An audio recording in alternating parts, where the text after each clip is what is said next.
Patri no puede y yo estoy en una situación Ah, compleja. bueno. Sí, sí, claro, claro. No, no, son por problemas nuestros que no podemos estar en ese. No, si no, no la suspendemos, ¿te imaginas que?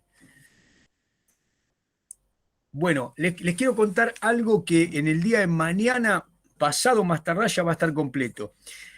Y les quiero comentar el cambio, el cambio. Porque la verdad es que vi que era mucho material y honestamente nos queda un mes y medio, digamos, de clase y vamos a tener que,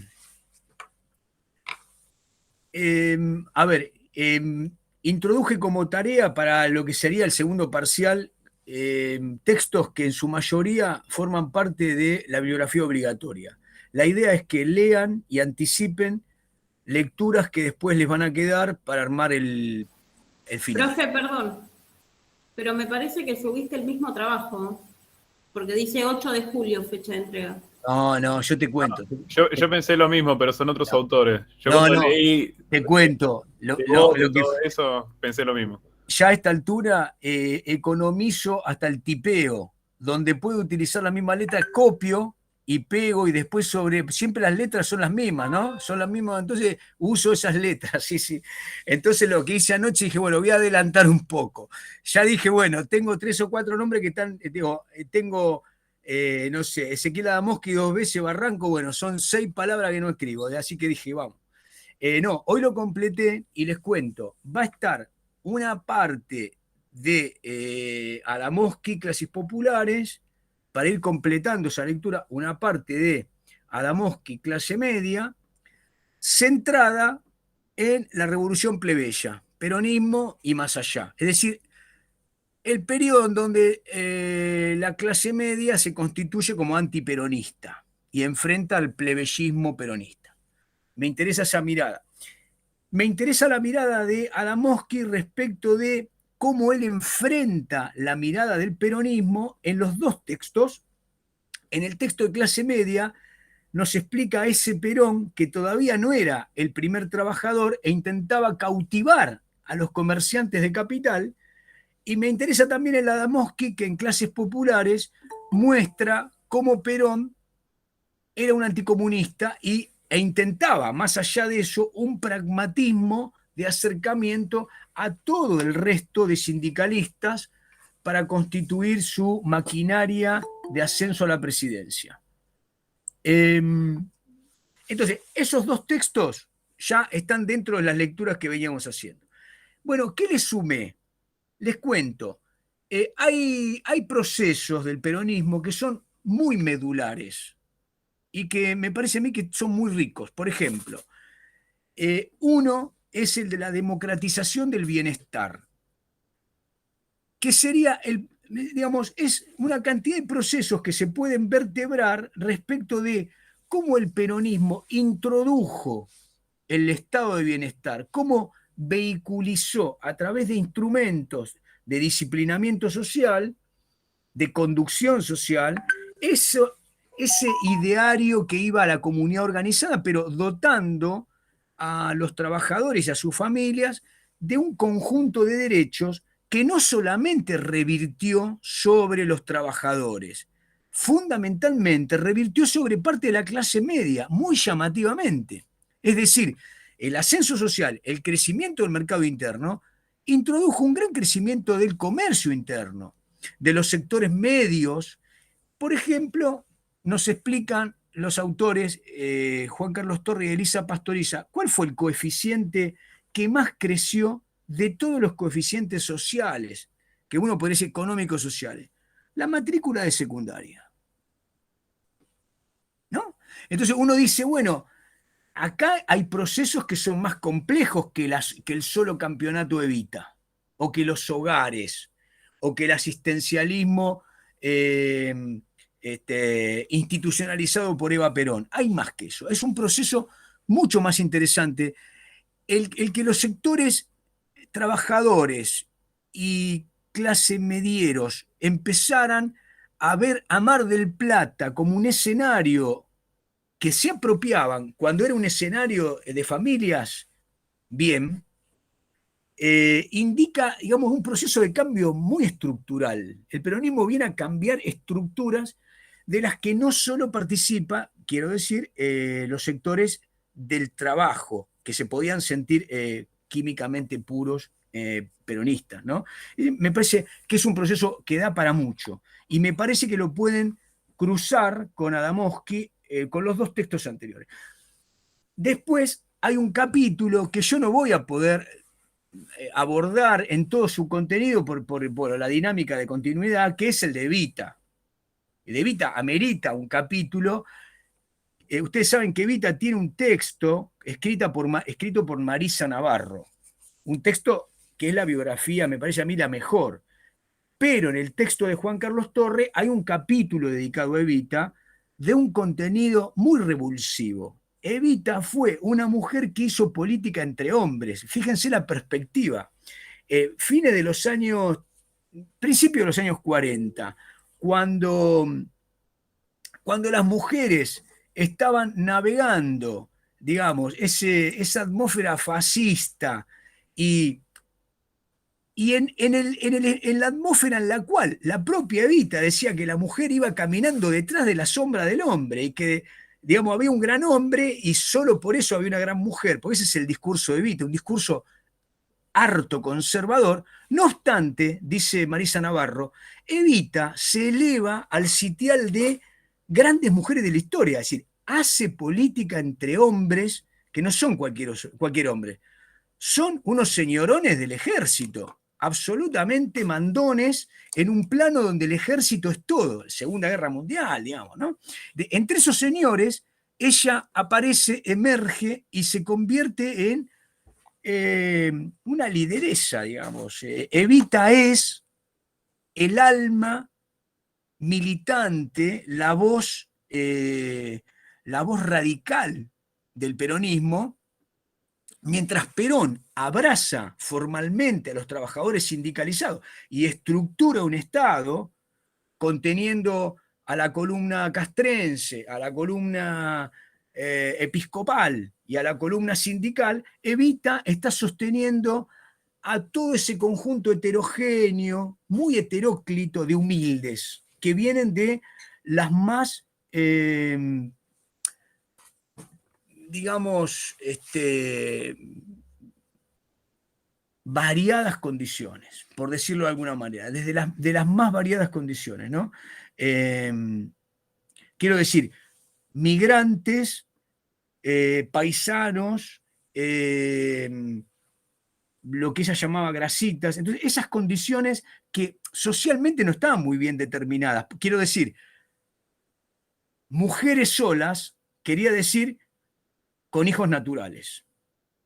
En ese lugar hay un lugar de Evita que mira a ese sujeto, mujer sola, joven, que no era contenida por el empleador, por ninguna institución, por el Estado, etcétera, etcétera. Ahí hay una mirada muy potente de Evita como política que discute con los hombres, o sea, discute con los ministros, digamos, hace política, y que, por otro lado, llega al punto de estar en el sitial de potencial vicepresidenta en la segunda candidatura de Perón. Y ahí, bueno, ahí no solo se enferma, sino que el ejército la veta.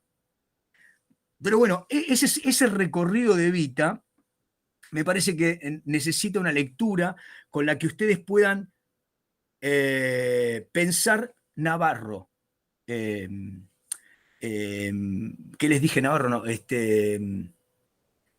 sí, Marisa Navarro. Torres. No, que piensen Marisa Navarro, Adamowski, pero sobre todo, Dora Barrancos, porque también les pongo un capítulo del tomo 3 de Madero y Devoto sobre las mujeres y la sexualidad. O sea, un plano, no la mujer reconocida, sino el reconocimiento de un lugar oscuro. ¿Se acuerdan cuando hablábamos a partir del gran aluvión de digamos, la masa europea llegando? Bueno, en ese aluvión, Buenos Aires se convierte digamos, en una retícula de lupanares. Es decir, hay cuadra por medio, un boliche que en realidad es un lugar donde hay mujeres que trabajan para una ciudad de muchos hombres solos que han venido a trabajar.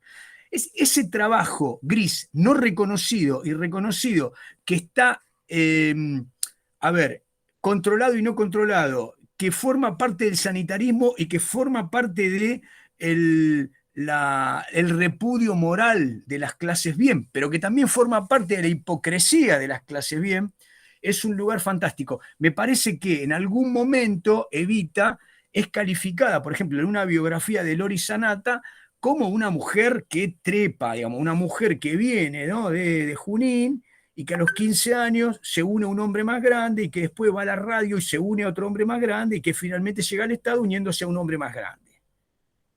Es decir, esa condición muy tortuosa, ha escalado como un discurso de Evita, primero con una condición, si ustedes quieren, aviesa, por lo menos opaca, desde el punto de vista, y lo que dice Marisa Navarro. Bueno, es una mujer que viene de ese lugar, una hija natural, que viene a hacer política. Y miren el lugar que ocupa, ¿no? Me parece que ese capítulo es muy potente.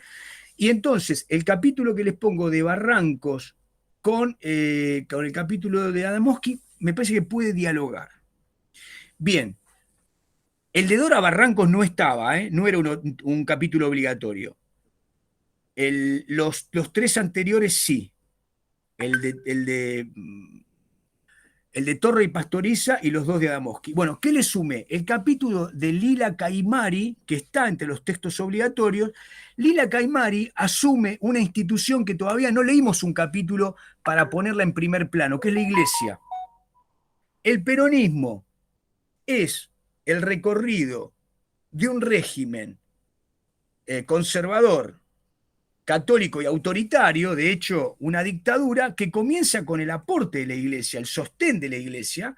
El peronismo tiene la doctrina social de la Iglesia como principal voz de la justicia social, y el peronismo termina siendo, para el año 52-53, en el régimen vituperado, denunciado por la Iglesia como un régimen que permite la prostitución, termina con la educación católica en las escuelas, permite el divorcio vincular. Es decir, ¿En qué año, profe? Perdón, no lo escuché. En los 50. ¿En qué año? Es decir, esto tiene un recorrido, es gradual. A partir de los 50, la Iglesia, el papado, propone, abre la fundación de los partidos demócratas cristianos en todo el planeta. O sea, sale a la lucha política. A Perón no le hizo ninguna gracia la fundación del Partido Demócrata Cristiano, que le venía a sacar votos. Y entonces lo que Perón hace es redoblar la apuesta y intensificar este culto a la personalidad, en donde Perón y Evita un poco eran la divinidad hecha pareja. Esto que implicaba que Perón y Evita, desde el culto de la personalidad, empezaron a ser vistos por la Iglesia no solo como los que se ocupaban de la grey católica y le quitaban a los pobres para el asistencialismo, sino que ahora venían a ocupar el púlpito. Decían, escuchen, el discurso del peronismo era: la Iglesia se corrió del lugar de Cristo y el peronismo vino a ocupar el lugar de Cristo frente a los pobres. Un discurso muy potente, ¿no? Entonces ahí la guerra simbólica, bueno, corrió por las calles, porque la quema de las iglesias, ¿no? Bueno, en fin. Pero en definitiva, la Iglesia es la institución que termina con el peronismo. No termina las Fuerzas Armadas. Es la Iglesia la que contra el peronismo socava la alianza de las Fuerzas Armadas, sobre todo de la Armada primero y finalmente del Ejército. Es decir, los primeros bombardeos son de la Fuerza de la Marina, que es la más católica. La ruptura con la Iglesia es finalmente la que separa a Perón de las Fuerzas Armadas y que inicia el conflicto final, ¿no? Entonces, ahí hay un buen derrotero de cómo el principal aliado del peronismo, o uno de los principales, termina teniendo un recorrido de competencia respecto de una función sociocultural política. Es muy interesante. Bien, entonces ahí tenemos a Lila Caimari, que es un texto obligatorio. Y le sumé, perdón, Tomás, adelante. Sí, no te dejé hablar, Tomás, dale. No hay problema, profesor. Yo quería preguntar, con respecto al trabajo que subió el Classroom que estaban comentando hace un rato, yo noté que algunos autores son los mismos, pero tienen seleccionados otros capítulos y después otros autores nuevos. Es el trabajo con nota del segundo cuatrimestre, ¿no? Sobre la era de las masas. Exactamente. Sí, sí, sí. De eso estoy hablando. Estoy explicando qué lugar ocupa ese capítulo para que vean que la mayoría son textos que ocupan un recorrido que yo voy a evitar explicar. O lo voy a mencionar sí, así, muy a la ligera. Bien, le sumé 2 capítulos más, que son un capítulo de Archetti sobre el fútbol y un Tomás, capítulo, tenés el micrófono abierto y hace interferencia. exactamente, un capítulo de Archetti sobre el fútbol, porque, digamos, en el 31 empieza el profesionalismo y si hay una época de expansión del tango y del fútbol son los años 40, 50, ¿no? Sin lugar a duda. El mejor Buenos Aires, diría yo, ¿no? ¿A quién no le hubiese gustado vivir en ese Buenos Aires? Dios mío. ¿Por qué sacar a Alexis? Por favor. O sea, en cada rincón de Buenos Aires había una orquesta típica tocando, ¿te imaginas? Y poesía, la mejor poesía, ¿no? No las cosas que uno escucha ahora. Bueno, entonces, pero bueno, del tango es complicado, no encontré, pero sí, digamos, el fútbol. El fútbol es una expresión, ese yo, no sé, busquen y vean a Perón pateando la pelota en la cancha de Racing, en el cilindro, ¿no?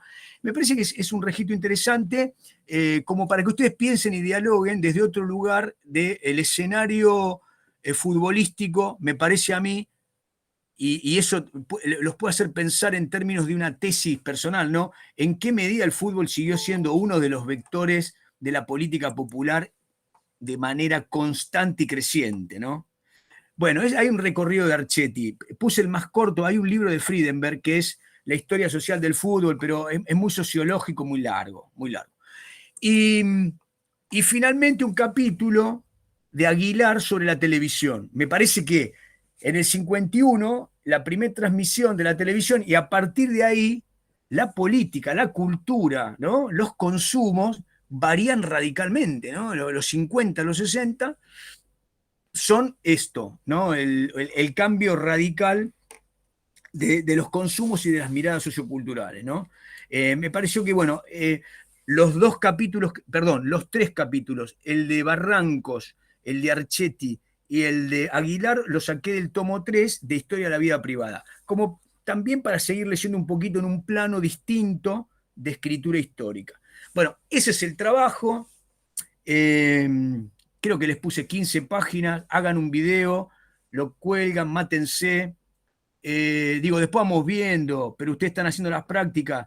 Antes que finalice el cuatrimestre tiene que estar hecho para que les sirva y yo el Classroom lo voy a dejar abierto, así que después por ahí les sirve a algunos para el final, sería bueno que lo vayan viendo. Vamos a ver cómo vienen las clases y vamos a hacer, como la otra vez, un debate también en una clase, ¿no? En la medida que no tengamos que suspender más clases. Sí, Tomás. Yo quería preguntar, para tener en cuenta, ¿de cuánto tiempo disponemos hasta el plazo de entrega del trabajo? Antes de que finalice el cuatrimestre, Tomás. O sea, pensá que me parece que se van a tener que leer cada uno unas 100 y pico de páginas, más o menos. Por lo que yo calculé, divídanselo y hagan el formato de los grupos de 5 o 6 integrantes, ¿no? Los grupos que tenían. Los grupos que tenían. Y igual, sí, perdón. Si hay algún tema marital y hay una reconfiguración de grupo, tampoco me molesta, digamos, si alguien se siente más cómodo con otro compañero, la idea es que esté colgado, que esté diciendo algo, que leyó, que debata y que eso le sirva al resto. Profe, disculpe. Sí. ¿El video tiene que ser un coloquio igual que al del primer trabajo, digamos, como una discusión así de los temas? Como quieran. Como quieran. Les gustó, a mí me pareció que hubo formatos muy buenos, pero bueno, de acuerdo a los tiempos que tengan y cómo logren hacerlo. Dale. Gracias, profe. Profe, de lo que estaban hablando de las prácticas, nosotros tenemos que acompañar esas presencialidad de observación con los profesores nuevos con los que estamos, ¿no? ¿Eso entendí yo? Ahora me estás preguntando de práctica, Tomás. Sí, porque lo estaban hablando hace un rato, disculpe. Entendí que lo que estamos con los profesores nuevos ahora, además lo tenemos que acompañar con lo que son las observaciones, ¿no? ¿Eso es así? Después, Tomás, después lo hablamos por el grupo, que sigue el grupo de WhatsApp con los profesores de práctica nuevos. No, está bien, de acuerdo, gracias. Está encargando el jefe de área, Marcelo Subié. Bueno, este es el trabajo práctico. Lo que me falta, escuchen, el texto de Caimari, el texto de Pastoriza y Juan Carlos Torre, el texto de Adamowski, Clases Populares, están en el drive de Fer. Yo les tengo que subir el resto, que lo estuve escaneando un poco yo, un poco mi mujer, a marchas forzadas. Hoy, mañana, o sea, ya pueden leer algunos, y otros los voy a subir en breve.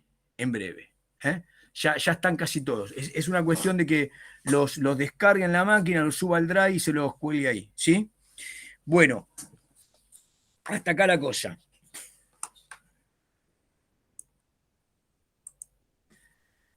Espérenme.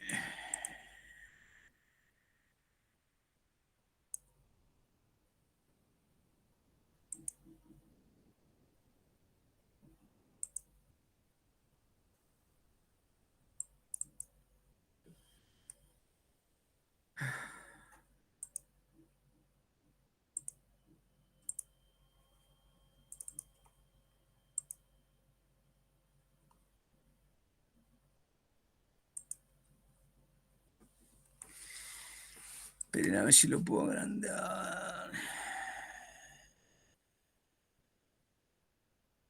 Bueno, ahora lo voy corriendo. Bueno, vamos a tratar de avanzar. El otro día empecé con esto, pero bueno, las preguntas y mi propia confusión me fue sacando de una cosa un poquito más ordenada. Vamos a tratar de mirar el periodo 43-55, del cual hicimos esta unidad, ¿no? Unidad, que tiene muchas rupturas, ¿no? Entonces, el otro día habíamos empezado, no voy a reiterar, el tema de la vacancia hegemónica y las condiciones previas a el 4 de junio del 43, ¿sí? Dicho sea de paso, les colgué en el Classroom, o le estoy por colgar, no quiero mentir, una cantidad de pequeños textos del GO del año 42 y del año 43, de distintos textos, de los dos textos, del texto de Dongui, del texto del pensamiento nacionalista y del texto de Altamirano. Bien. Reitero esto, tenemos que ubicar al GO, entonces, entre esa logia, ya recuerdan que actúa un poco resguardando,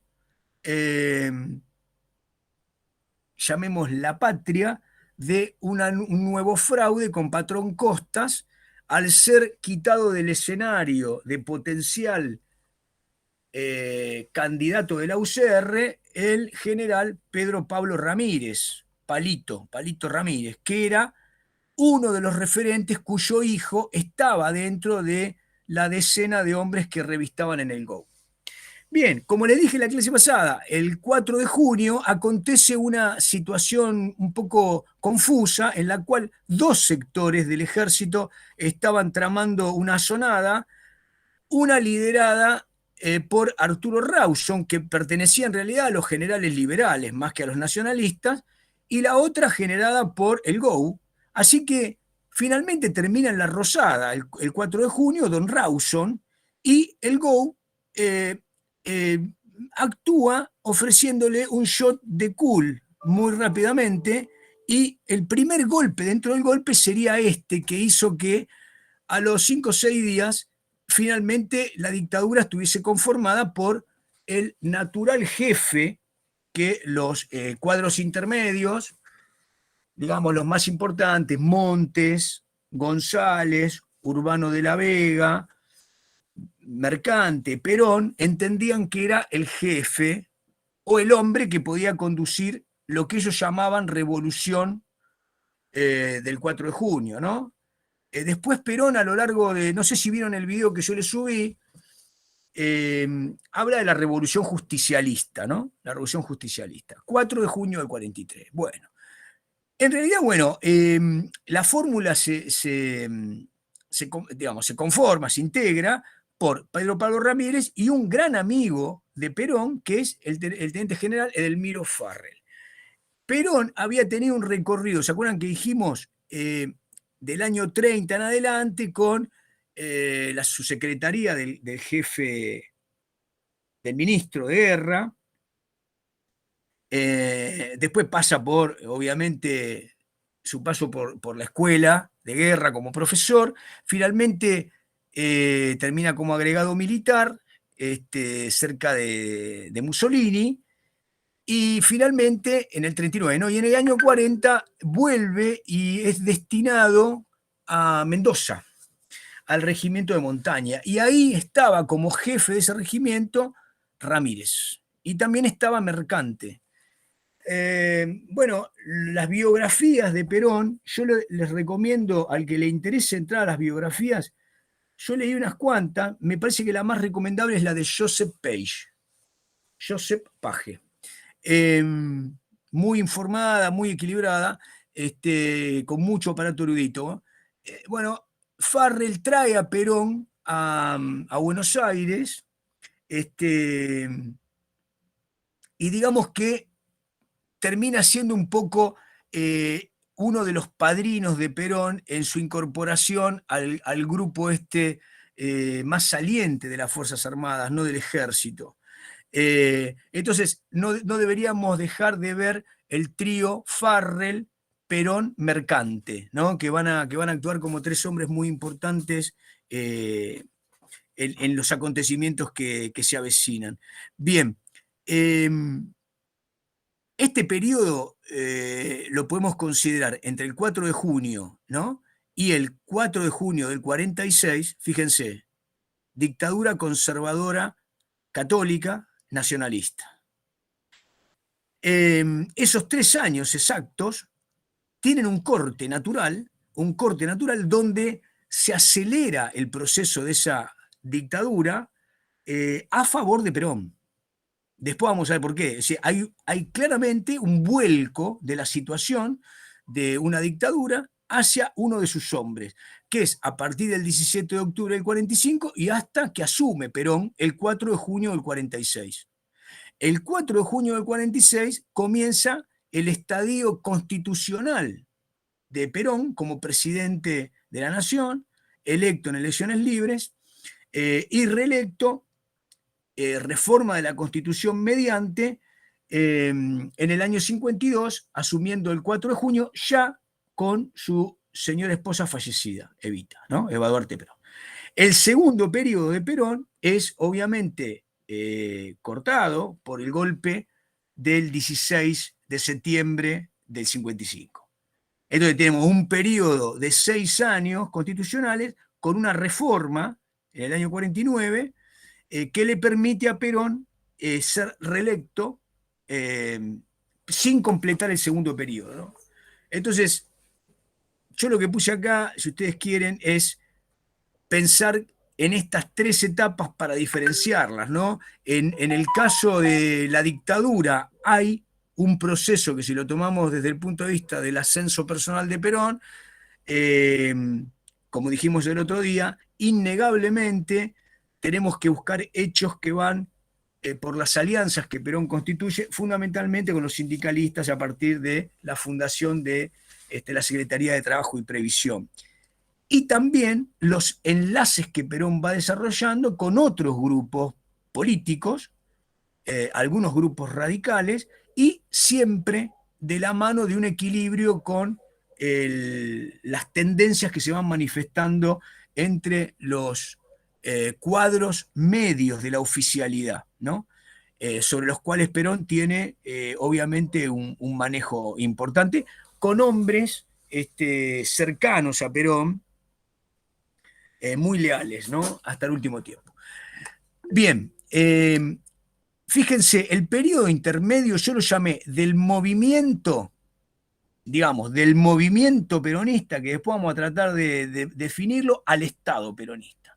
A partir del 4 de junio, lo que se desarrolla es el formato, la estructuración de no solo un gobierno, una administración, digamos, que tiene casi 10 años, 9 años y fracción de gobierno continuo, sino que tiene un gobierno en ascenso en términos de, como dijimos, la estatización, la nacionalización de los sectores estratégicos, como explicaba Perón en el video, ¿se acuerdan? De la clase pasada, una administración muy intervencionista, una estatización de las instituciones, fundamentalmente un corporativismo liderado por Perón, CGT, CGE, las universidades, los estudiantes secundarios, todos van a tener un cuerpo regulado y que concurre verticalmente a la Casa de Gobierno, y una industrialización con una promoción del mercado interno. Son 4 de las líneas salientes, ¿no? Ahora, yo puse entre paréntesis acá, este Estado peronista, digamos, no puede estar fuera de una atmósfera de la época en donde teníamos keynesianismo por un lado, con la política de Roosevelt, digamos, y la restauración del capitalismo mixto en los Estados Unidos, el fascismo, digamos, ese nacionalismo de gran obra pública y de manejo-manipulación de los sectores del trabajo, es decir, el sindicalismo de Estado, también de la economía dirigida, digamos, ¿no? Perón va a llamar planes quinquenales y va a pensar en la economía planificada como uno de los beneficios que en el mundo está instalando la Unión Soviética, con objetivos que logra con grandes esfuerzos, pero también con una planificación formidable. Y después una creciente burocratización en términos, digamos, de la constitución administrativa del Estado, pero a la vez una informalización de lo que podríamos llamar instituciones republicanas. Ambas cosas van de la mano. Bueno, en el estadio central, lo que yo ubiqué es lo que habíamos dicho, ¿se acuerdan? En unas clases del Estado de mediados de los 30 hasta la llegada del peronismo, como el camino de un Estado interventor, ciertamente prescindente, que manejaba algunas variables, a la búsqueda de un estado de bienestar, ¿no? O sea, promoción social, consumo, crédito, desarrollo sostenido, subsidio, ¿no? Y este estado de bienestar tiene como eje fundamental el tema de la redistribución de la renta. No tiene como eje la redistribución de la riqueza, porque en ese caso el peronismo no fue revolucionario, como tampoco lo fue el peronismo, es decir, no tenía instalada una lógica de expropiación de capital acumulado por algunos sectores, manu militari. Lo que tiene es claramente una redistribución de la renta en un manejo, si ustedes quieren, de arbitraje muy interventor y ciertamente autoritario, que se va a ir convirtiendo en un capitalismo muy controlado, ¿no? Pero ciertamente esa redistribución de la renta no hay que olvidarla como el principal elemento del desarrollo de la matriz estadocéntrica. Esto que yo escribí acá lo vamos a retomar con otro autor, Marcelo Cavarossi, que nos permite pensar esta idea. Me voy un poco de cuadro. Lo que dice Marcelo Cavarossi es, en su análisis de 1955 hasta los años actuales, creo que escribió el libro hasta 2010, es un libro de politología. Él dice, tenemos que entender que en la Argentina lo que ocurrió fue que el Estado liberal, que tenía una matriz en la producción privada enlazada con el mercado externo, es decir, era de crecimiento hacia afuera, y donde su centro estaba puesta en la extracción primaria, en el campo, pero privado, pasamos a una matriz estadocéntrica. Los años 30, digamos, lo que generan fue las primeras distorsiones por achicamiento del mercado mundial, por proteccionismo de los que nos compraban, por carencias de insumos, por carencia de divisas, a la sustitución de importaciones y algunas creaciones que dieron como resultado autocentrarnos respecto del manejo de las divisas,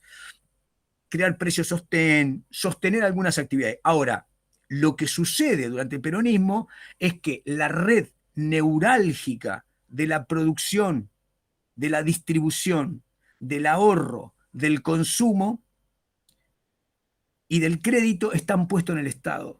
Esa matriz estadocéntrica que hace que el Estado argentino comience, digamos, en los años 40, sustituyendo los tejidos de lana y logre que el 80 o el 90% de lo que usamos de lana se fabrique en el país, al finales de los 50 tenga algunas fábricas de automóviles o tractores, o que piense en que el Estado tiene que invertir y promocionar la petroquímica, la siderurgia, la producción de máquinas, la máquina, digamos, la industria pesada.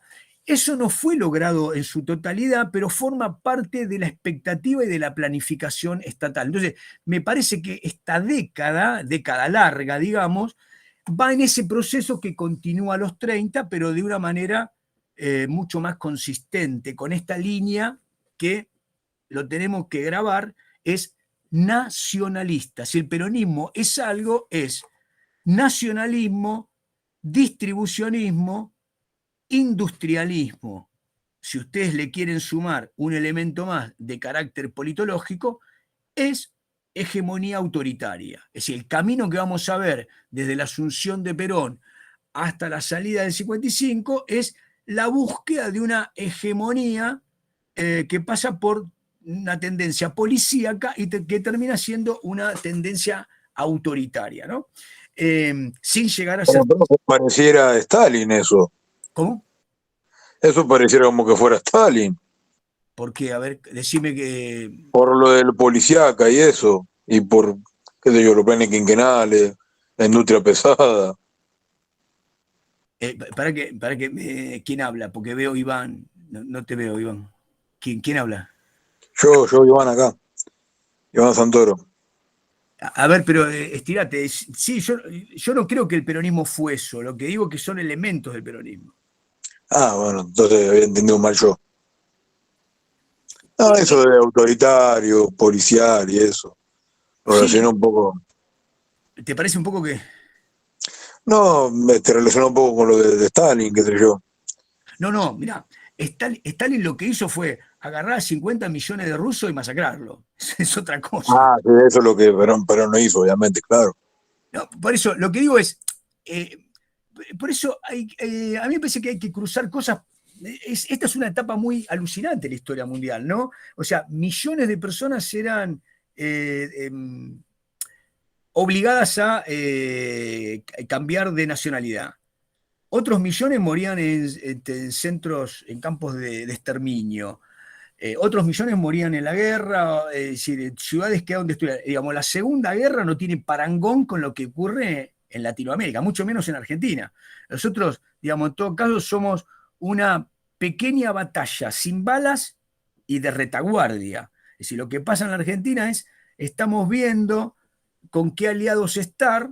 Lo que sí pasa es que las tendencias del peronismo son estas. El peronismo llamó a sus planes quinquenales. Y el principal estadígrafo que tenía Perón en la Secretaría de Trabajo y Previsión se llamaba Figuerola. Era alguien que había trabajado con Primo de Rivera. No había trabajado con los demócratas ingleses, con Churchill. Había trabajado con Primo de Rivera. Entonces, lo que digo es, ¿el peronismo era fascista o nazi? No, el peronismo fue otra cosa. Ahora, las tendencias del peronismo, no lo digo yo, ¿no? Lo dice Juan Carlos Torres, fue la de un modelo plebiscitario, porque ganó elecciones, plebiscitario y cesarista, que a medida que corrieron los años, ahora lo vamos a ver, tendió a un culto a la personalidad y estructuró un modelo hegemónico. ¿Esto qué significaba? Y bueno, correr a la oposición, cambiarles las reglas electorales, meterlos en cana, cerrar periódicos. Es decir, esto existió y por lo tanto, digamos, esa regulación económica de bienestar fue de la mano con un régimen claramente autoritario. El antiperonismo es el sector que enfrenta al peronismo, digamos, desde un lugar burgués, distinto al de los que apoyan a Perón, pero lo que está reclamando dialécticamente es de lo que Perón adolece. Perón es un hombre que llegado al poder dice, vine del regimiento y me convertí en el primer trabajador, pero apenas hace uso de la casaca, apenas hace uso del bastón de mando, se pone la casaca militar el 4 de junio del 46 y se presenta como un hombre de armas. Entonces, ahí ustedes me preguntarán, ¿a vos te parece que el peronismo fue un régimen militar? En ningún modo. Me parece, como dice Ruquier, que Perón fue uno de los periodos de democratización popular con rasgos muy particulares. El jefe de este periodo es alguien que controla las Fuerzas Armadas y no es tutelado por las Fuerzas Armadas.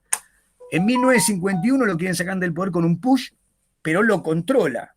Lo mete en cana a Lanús, se mete en cana a varios, y sin embargo evita, antes de morir, compra armas porque cree que los militares en algún momento se van a levantar contra Perón. Entonces lo que digo es un militar en la era militar.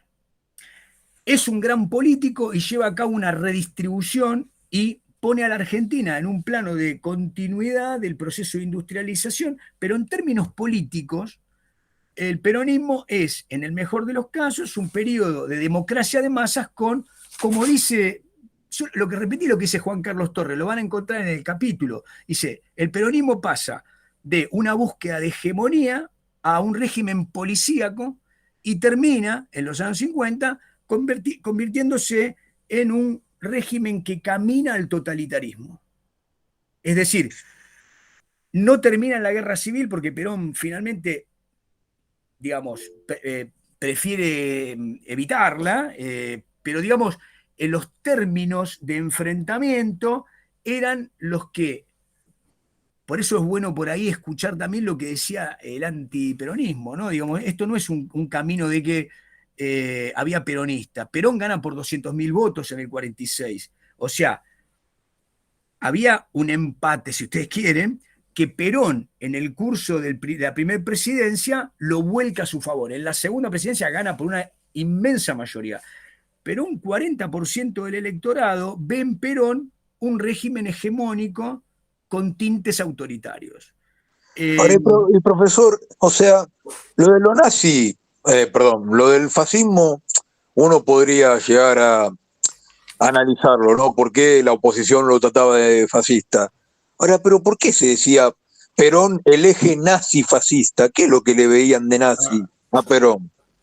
Ahora lo vamos a ver, ahora lo vamos a ver. En principio uno diría, porque Perón no hacía nada para no demostrarlo, pero digamos, cuando vos ves el curso de los acontecimientos, Perón no era nazi, no tuvo campo de concentración, no tenía un control de la vida privada. A ver, ¿a qué llegaba el peronismo? El peronismo llegó a empoderar a los vecinos, a los peronistas, para que fueran a hacer control de precios y para que hicieran hoy lo llamaríamos un acoso comercial, digamos, esos planos del intervencionismo plebeyo era el límite. Pero no tuvo campo de concentración, sí llegó al plano de algún elemento que es considerado autoritario como cerrar periódicos, digamos, ¿no? Es decir, el control de la prensa opositora o no dejar que en los medios de comunicación, que era la radio fundamentalmente, hablara ningún opositor. Perón le abrió los micrófonos al primer opositor cuando estaba la crisis final. El primero que habló fue Frondizi, muy poco antes de que finalmente Perón fuera sacado del poder. Esos son elementos que Peter Wallman analiza, y Peter Wallman dice, un totalitarismo es un modelo político en el cual la vida privada depende del que gobierna. Bueno, esto no ocurrió en Argentina. Segundo, las Fuerzas Armadas controlan todos los hechos de la vida social. Eso no ocurrió en la Argentina. No hay elecciones libres. Eso no ocurrió en la Argentina. Había elecciones libres. Bien, dicho esto, Peter Wallman dice, hay algunos elementos que emparentan al peronismo con lo que podría llamarse un régimen de carácter hegemónico a lo autoritario. Policíaco es porque Perón sacó a la policía en algunos momentos a reprimir trabajadores cuando hubo crisis económica, a reprimir las huelgas y también a reprimir a los opositores.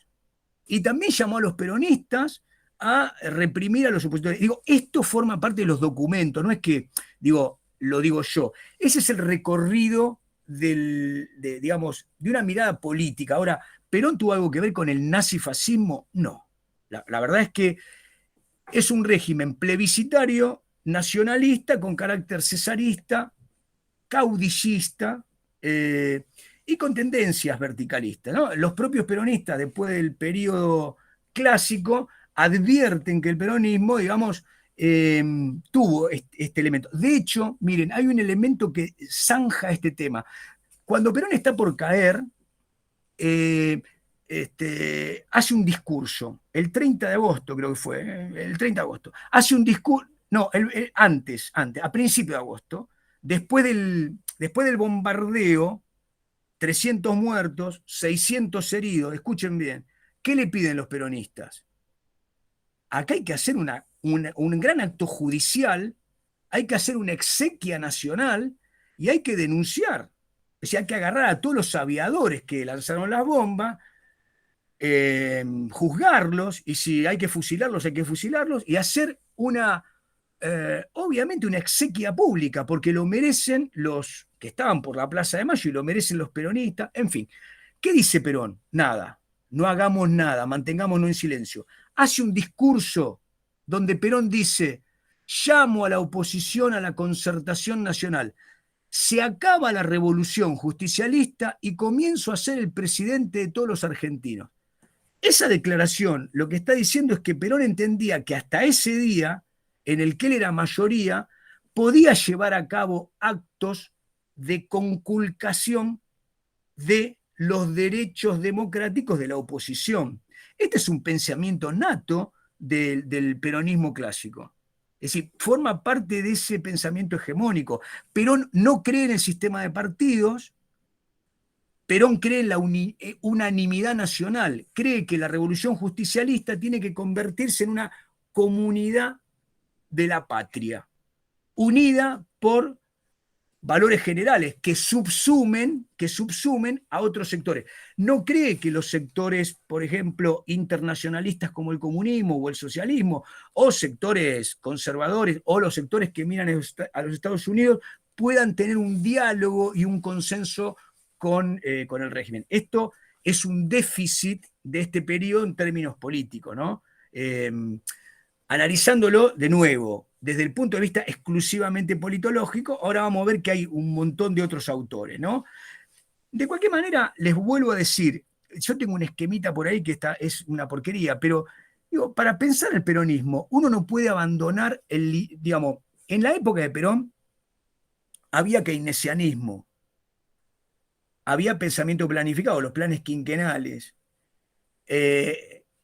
el pensamiento fascista del desarrollo del sindicalismo de Estado. Y todos esos elementos son constitutivos, no sé si como copia, pero sí como un elemento de adaptación que el propio Perón manifiesta, tienen un valor para él y los utiliza, ¿no? Ahora, lo que yo creo también es que los utiliza de una manera muy personal. Por eso creo de nuevo, con Ruquier, que el peronismo es, en todo caso, un fenómeno político que no hay que exclusivamente compararlo con otros para encontrarle su identidad, ¿no? Es decir, hay que ir viendo cómo va virando, pero bueno, en este periodo es esto, ¿no? Bien, escuchen, entonces ese periodo más o menos se los acabo de graficar. Avancemos un poquito en el periodo inicial, digamos, ¿no? Para ir al conflicto del peronismo, ¿no? Bueno, habíamos dicho Perón, vamos a la etapa de, digamos, erección de peronismo, ¿no?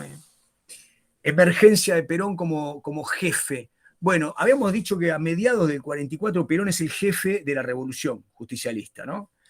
Pero hasta tanto Perón tiene una cantidad de movimientos de los cuales podemos dar cuenta en sus recorridas con Mercante buscando sindicalistas, socialistas, sindicalistas, ¿no? Y cómo esas alianzas van dando cuenta de este demagogo. Para la gente de la Unión Democrática, como para algunos de sus compañeros del ejército, Perón se convierte en un demagogo. No están los planes, escuchen, no están los planes de la revolución justicialista llevar a cabo esa redistribución. En esto Perón es Perón y sus compañeros no lo acompañan. ¿Quién lo acompaña? Bueno, Víctor Mercante lo acompaña algunos hombres que él los va acercando, Bramuglia, Borlenghi, algunos sindicalistas, Luis Gay, después Espejo, como dijeron la vez pasada, Cipriano Reyes. Hay una cantidad de hombres, digamos, un sector de la UCR con Hortensio Quijano, bueno, algunos de Forja. Entonces, en ese contexto, Perón, cuando se convierte en ministro de guerra, comienza lo que Juan Carlos Torres llama el intento de conseguir un lugar para su próxima presidencia, estar trabajando por su presidencia como un gobierno de arbitraje, bonapartista, digamos, ¿no? Entonces, yo les voy a mandar al Classroom 2 documentos que son medio largos, donde Perón piensa estratégicamente como ninguno de los hombres de la época, en la posguerra. Estamos hablando del año 44.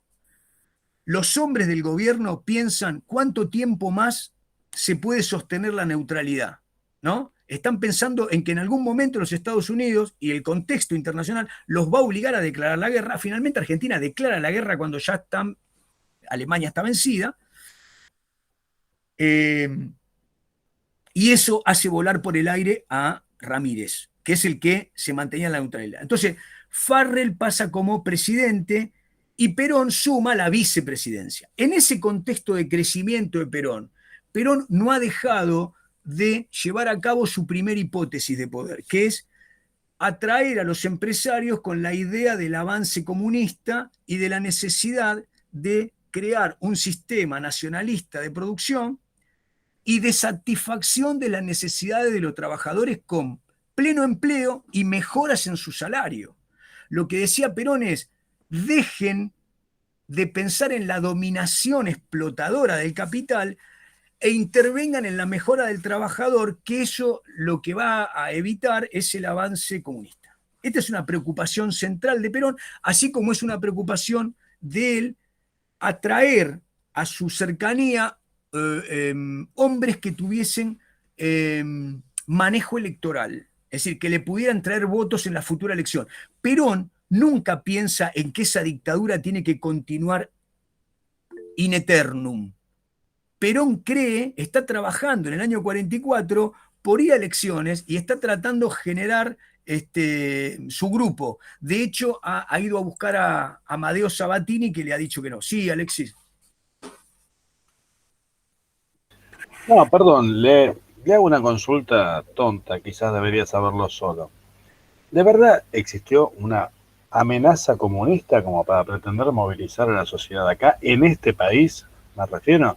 Porque los comunistas estuvieron siempre presentes, pero me dio la sensación de que siempre fueron una especie de... No es que no tengan importancia, pero no me pareció que nunca hayan sido un verdadero peligro. Entendido como peligro desde su óptica, ¿no? Me parece que Perón pensaba, Perón exageraba, pero Perón pensaba bien. ¿En qué sentido? El clasismo no había desaparecido. ¿Qué era lo que pensaba Perón? El Ejército Rojo estaba a punto de su avance final.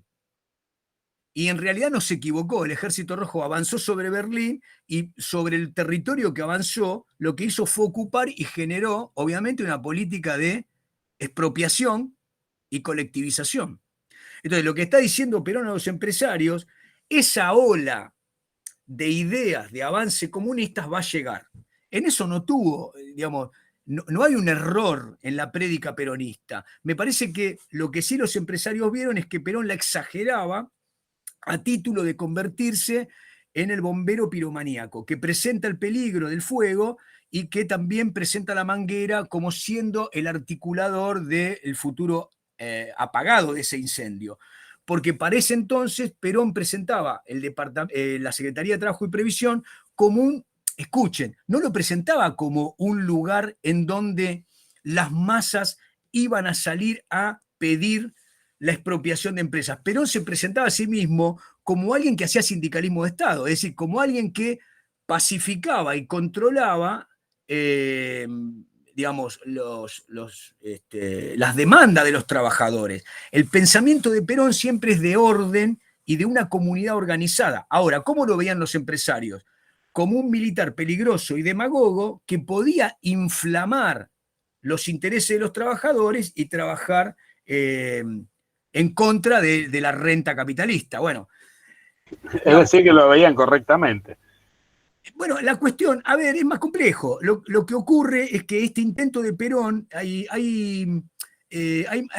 Adamowski cuenta bastante cómo Perón recorría algunos barrios porteños, tratando de presentarse a la clase media como un peronista razonable, digamos, no como un castrense más, nacionalista extremo, y también cómo hizo dos documentos que yo les pido que lean, que son centrales. El discurso que da en la Universidad de La Plata sobre la posguerra y el discurso que le da a los empresarios en la Bolsa de Comercio.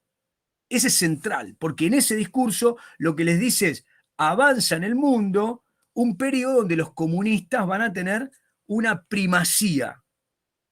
A ver, para que ustedes entiendan, Perón no le estaba diciendo a los empresarios, van a venir los comunistas a expropiarlo desde Moscú. Lo que le estaba diciendo es, la fuerza que va a implicar ese avance de las ideas de la Unión Soviética va a implicar en cualquier terreno de negociación entre el capital y el trabajo una fuerza, un ánimo del clasismo contra la colaboración de clases. Perón piensa en la armonía de clases, en la colaboración de clases. Perón es anticlasista. Entonces, lo que Perón quiere evitar, que el escenario sindical se vea poblado por el clasismo, que obviamente lo asusan los comunistas, básicamente los comunistas en este periodo son fuertes. Bien, entonces, digo, esto fracasa porque los empresarios justamente lo ven como un peligro.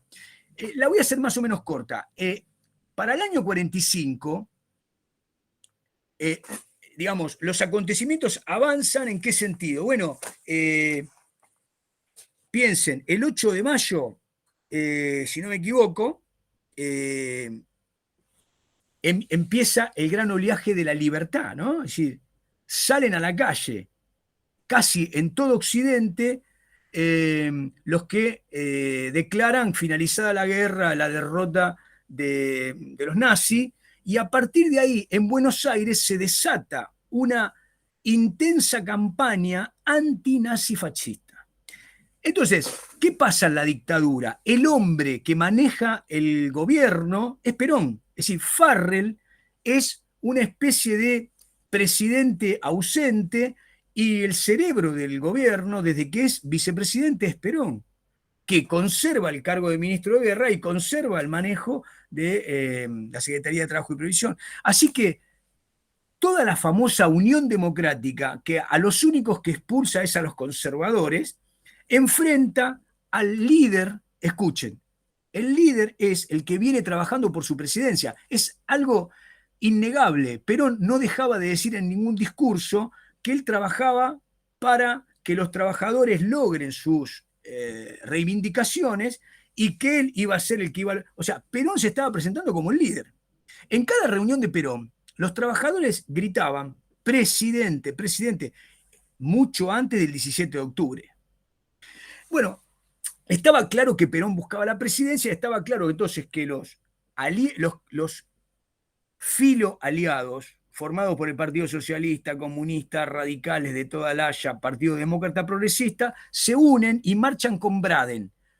Y hacen una marcha con la Iglesia, cuidando las tradiciones y tratando de que la Argentina no caiga presa de las ideas nazifascistas. Perón es, no por serlo ideológicamente, el representante natural del nazifascismo, porque es una dictadura que ha tenido simbólicamente manejos de neutralidad favorables a esperar que la guerra se definiese en un sentido.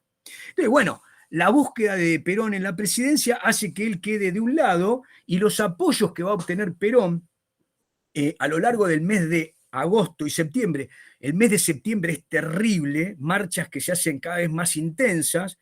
El embajador Braden le hace un gran servicio a Perón cuando lo visita y difunde las denuncias que tiene la Secretaría de Estado respecto de bueno, las actividades nazi en Argentina. Como les dije la vez pasada, las actividades nazi habían estado casi en toda Latinoamérica. Supongan que en la Argentina habían tenido un poco más de intensidad porque era un gobierno militar. La verdad es que más allá de la recepción de nazis en la Argentina, no hubo ninguna otra realidad que amerite que la industria alemana o alguna cuestión. Sí, el libro azul era el que Braden estaba blandiendo. La cuestión que fue que en todos los muros de la ciudad de Buenos Aires apareció Braden o Perón. Claramente la elección que va a venir va a bascular sobre esta elección. Braden es el imperio, los Estados Unidos o Perón. ¿Entienden? La diferencia, según algunos analistas, fue a favor de Perón, muy, muy leve, 200.000 votos, a partir de que Braden en realidad juega a favor de Perón, ¿no? Es decir, un embajador presentándose con toda la oposición era como muy obsceno. Bueno, la cuestión es que ¿qué es lo que va a hacer que Perón caiga en ese escenario? Bueno, sus propios compañeros de armas, sobre todo los de Campo de Mayo, el general Eduardo Ábalos, cree que Perón ha escalado demasiado y que ha puesto la institucionalidad del país en vilo. Entonces, con todo Campo de Mayo sublevado, lo acusa de muchas cosas. Ábalos lo acusa de tener una vida libertina, de convivir con señoritas, que tiene una mujer que tiene una unión natural con Eva, es decir, de tonterías castrenses, pero sobre todo dice, este hombre ha llevado las cosas muy lejos, quiere ser presidente a cualquier costo. Entonces le dice a Farrell, Perón tiene que renunciar, lo hacen renunciar y lo meten en cana. Es decir, sí, Castaña.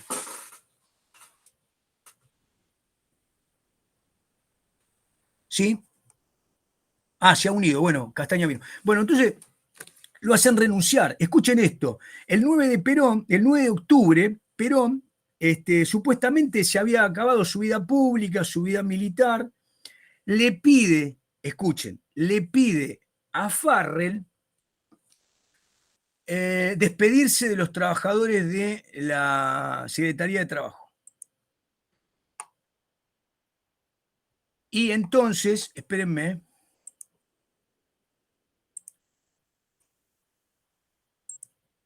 Entonces Perón da este discurso.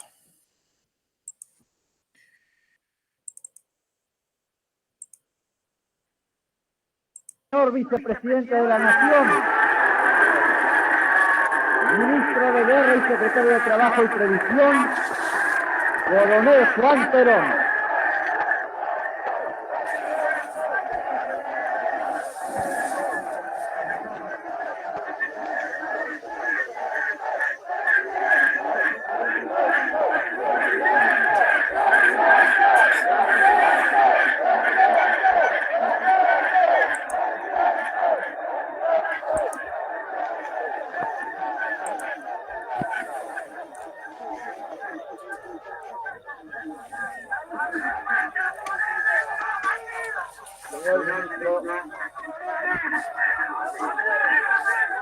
Señores funcionarios, señoras y señores, nunca me siento más satisfecho y honrado que cuando puedo tener el placer de hablar con trabajadores auténticos, porque los considero la fuerza vital de la nacionalidad. Oye,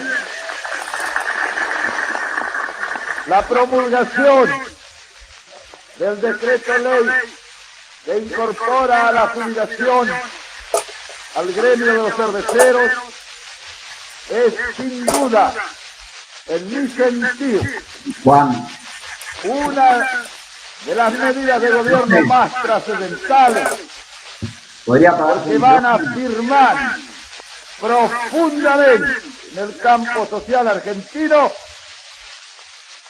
las medidas de previsión social que fundamentan la tranquilidad de los hombres que trabajan, que no deben pensar con tristeza y amargura en un futuro que el país tiene la necesidad de asegurarles cuando su cuerpo extenuado por la fatiga o la enfermedad no los presenta aptos para hacer frente a su propia vida con el propio sudor de su frente.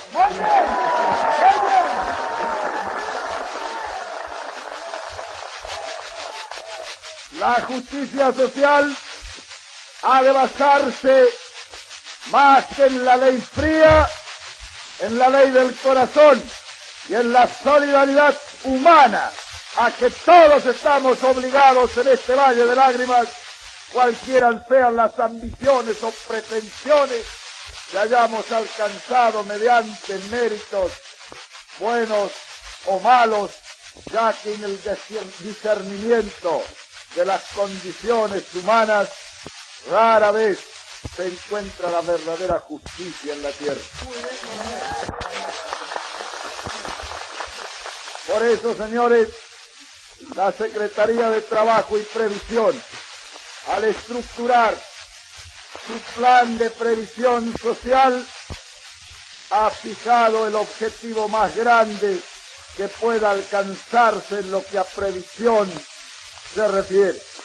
Aspiramos a que no haya un solo argentino que haya trabajado en su vida que no tenga asegurada por el Estado la vejez o la invalidez tranquila y honrada.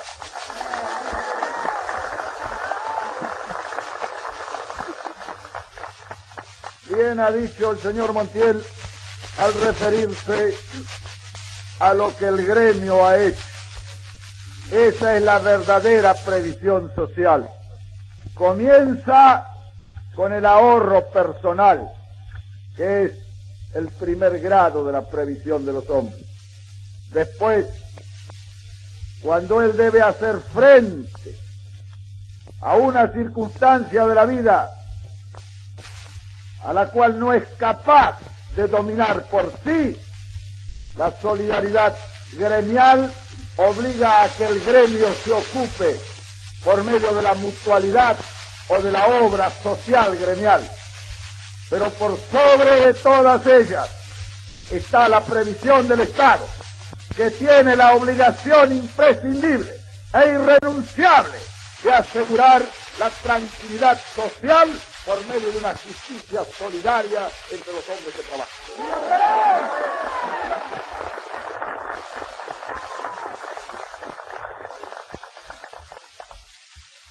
Hemos abrazado en el gobierno de la revolución una causa que nos ennoblece y ennoblecerá siempre a la obra de gobierno revolucionario: el desarrollo de una conciencia social y aparejadamente con ella la realización de una justicia social que tardaba en llegar.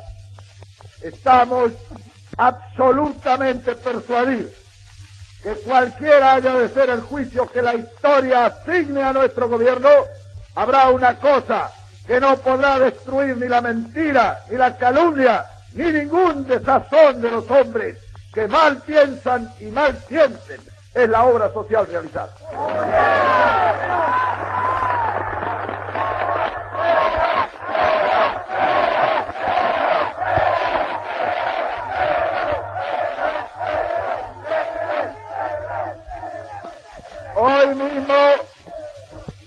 Hoy mismo nos encontramos frente a la natural reacción que esta obra social había de producir en el medio argentino. Es una de las fuerzas más viles la que une a algunos hombres contra esta justicia en el país. La avaricia y la ambición desmedida que ha aglutinado a algunos hombres en contra de nuestra obra. La reacción no es contra las medidas políticas del gobierno porque el gobierno todavía no había tomado medidas políticas cuando se produjo la reacción. La reacción es lisa y llanamente la resistencia de una oligarquía que no quiere ceder su puesto a la justicia.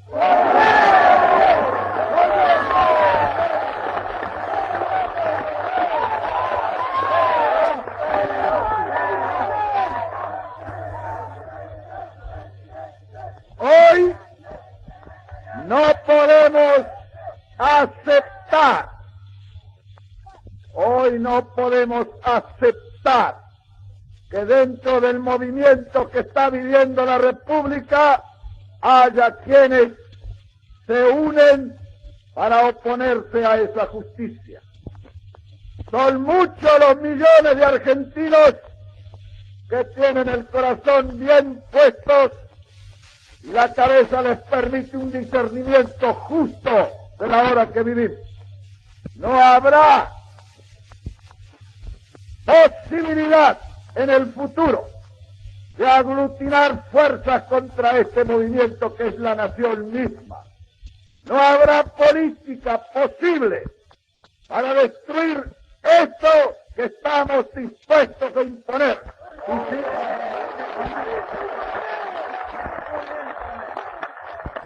Y si por algún medio, por inaudito que fuera, consiguiera una organización nefanda como la que funciona en estos momentos, imponer a una parte de la opinión pública esos malos fines que persiguen, tenemos la energía suficiente y la fuerza para imponer la verdad, aun cuando sea por la violencia.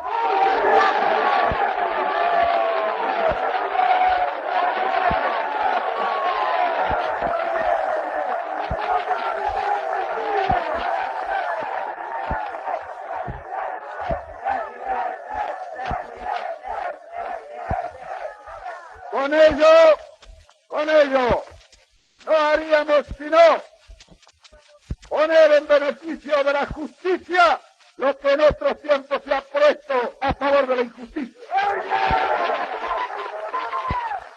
Está fresco todavía en la memoria de los obreros cuando se empleó la fuerza para forzarlos a la miseria y a la desesperanza. Nosotros estamos dispuestos a emplearla para conservar esa justicia que hemos ganado y a la que no.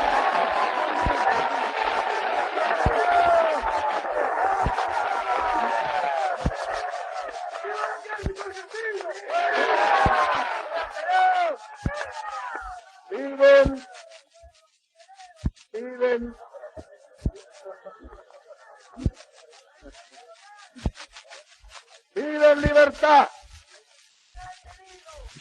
Piden libertad que estamos dispuestos a dar sin medida por la simple razón que poseedores de la justicia y montados en la verdad no necesitamos coartar la libertad ciudadana para imponer la razón que sostenemos.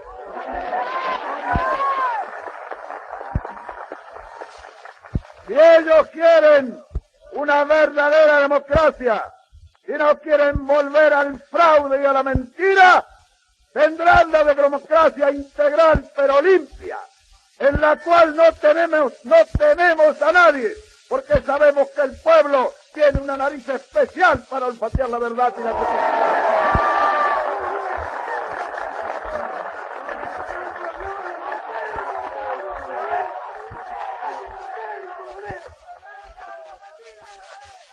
No hemos de ceder, y no hemos de ceder porque lo conquistado hasta ahora no puede dar un paso atrás.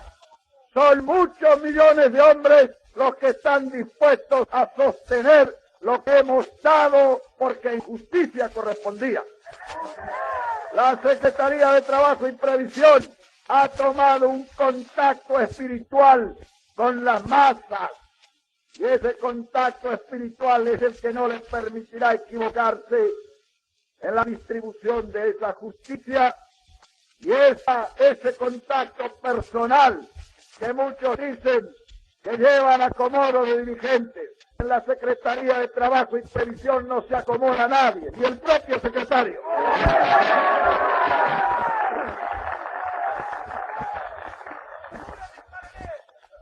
Quiero terminar con unas palabras de elogio a este esforzado gremio que durante tantos años ha luchado por mejorar la condición de sus hombres. Ello demuestra que los dirigentes de este gremio son hombres leales al gremio y honrados, que han gastado su tiempo no en fútiles cuestiones de agitación, sino en medidas concurrentes a asegurar el bienestar de su gremio, que es, por sobre todo lo demás, la función fundamental de los dirigentes obreros.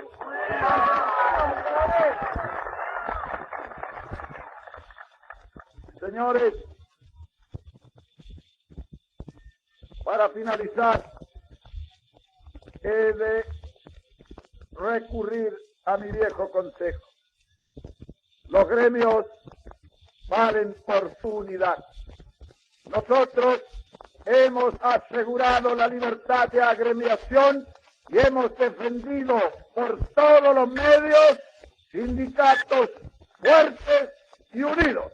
El futuro podrá ser incierto, pero no lo será si los gremios están absolutamente unidos y decididos a mantener las ventajas conquistadas.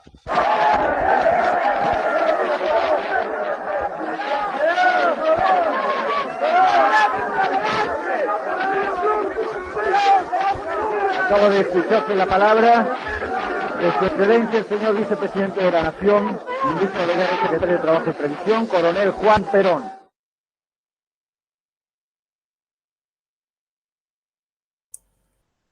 Bueno, como ustedes... Bienvenidos a Odisea. Esperen que paro... Julio María Sanguinetti, el... Te hago una pregunta, perdón, profesor.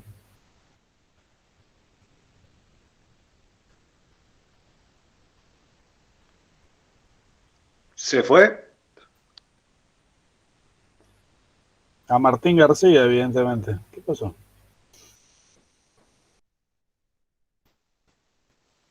Me parece que cuando cerró, cerró todo, me parece, Juan. Y es un hombre que no tiene medias tintas. Ah, volvió. Hola, ¿cómo le va? Bueno, como ustedes verán, ese discurso no tenía nada de un hombre que estaba vencido, digamos. Es que eso le iba a preguntar. Usted había dicho que estaba en Martín García, que había pedido, lo habían bajado. No, lo habían bajado. Y había pedido permiso para despedirse, ¿no? Se despidió un corno. Sí. Bueno, esto es un poco las dudas, más que dudas son todos los vericuetos respecto de qué fue el 17 de octubre. Yo no me animo porque hay tantas versiones sobre el 17 de octubre como investigador hay, pero lo que está claro es que Perón estaba lanzado a la presidencia, Farrell era su amigo, la resistencia contra Perón era insoportable. De hecho, Ábalos tenía todo el regimiento de Campo de Mayo dispuesto para marchar sobre Plaza de Mayo y terminar con Farrell, con Perón. Lo que no le quedó más remedio a Farrell que sacarlo a Perón del medio. Y Perón, antes de irse, le dice, bueno, yo quiero despedirme de los trabajadores de la Secretaría de Trabajo. La verdad que esta despedida suena más bien a sigamos trabajando por la revolución, lo cual no cambia el sentido. Lo que viene un poco es a ponernos a revisitar el 17 como algo espontáneo y surgido de las masas. Quiero decir, no digo que no haya sido espontáneo, lo que digo es que Perón no estaba vencido, porque por ahí dicen que apareció una carta de Perón diciendo, bueno, negrita, a Evita nos vamos, al Tigre, y se acabó la historia y más allá. Hay una teoría que dice, bueno, arregló con Farrell, no se fue preso a ningún lado y lo tenían ahí un poco esperando el trabajo que Cipriano Reyes, la propia Evita, Víctor Mencante y obviamente todos estos hombres que decían presidente, digo, voy a ser abogado del diablo. Si yo era trabajador en ese momento y estaba desposeído y de pronto me encontraba con un convenio colectivo de trabajo, me prometían la provisión social, y había un coronel que proponía todo esto, lo estoy diciendo en términos retóricos, después de una opresión y de mucha explotación, está claro que esa es una fuerza incontestable en términos históricos. ¿Cómo pensar que eso se iba a disolver? O sea, estamos en el 10 de octubre, 7 días después, esos hombres y otros obviamente fueron a pedir por Perón como correspondía, más allá de la CGT, ¿entienden? Porque la CGT va a declarar un paro el 16. Entonces, lo que un poco pasa acá es la fuerza antifascista de la Unión Democrática encuentra que Perón es el camino de una presidencia para continuar el acercamiento a la fuerza oscura, perdónenme la licencia poética, que es el eje derrotado, y no volver a nuestra relación natural con Gran Bretaña, con los países desarrollados de Occidente. Ahí están desde la izquierda hasta los sectores de UCR, Partido Demócrata Progresista. Digo, esa opresión no es importante si no es que funciona en la calle.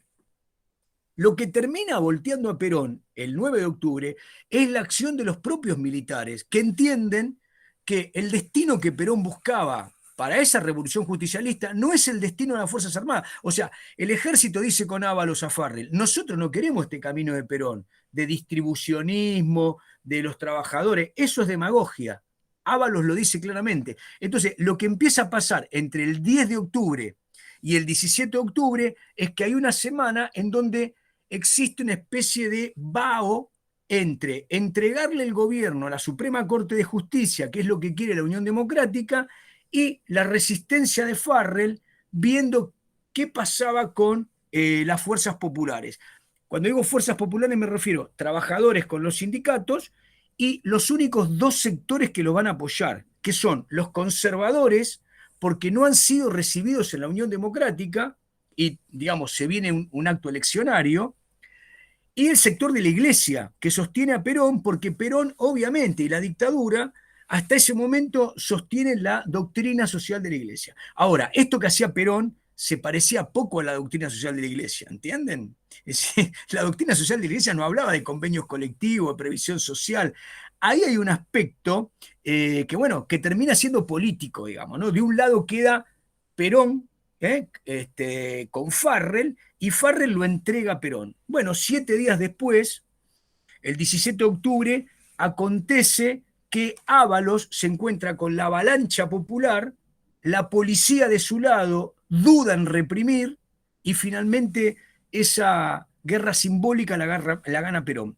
Perón tiene que ser, obviamente, liberado y da su discurso, digamos, performático. Ese día nace definitivamente la candidatura de Perón, la revolución justicialista es la revolución de Perón, que es la candidatura, y claramente a partir del 18 de octubre Perón le dice, vuelvan a sus casas, mañana trabajamos por la candidatura. Es decir, a partir del 18 de octubre Perón hace un camino de la dictadura o del movimiento a el ascenso de Perón como líder de lo que él llamaba revolución justicialista. Más o menos, digamos, podríamos pasar de este discurso al discurso del 17 de octubre, que bueno, es un discurso, si usted quiere, un poco más formal. A mí me parece muy potente este discurso, porque este Perón del 10 de octubre no se está despidiendo y diciendo, bueno, fíjense lo que hagan. Le dice, manténganse unidos, porque todos los que están del otro lado vienen por las conquistas que ustedes obtuvieron en la Secretaría de Trabajo y Previsión. Ese es el dato histórico.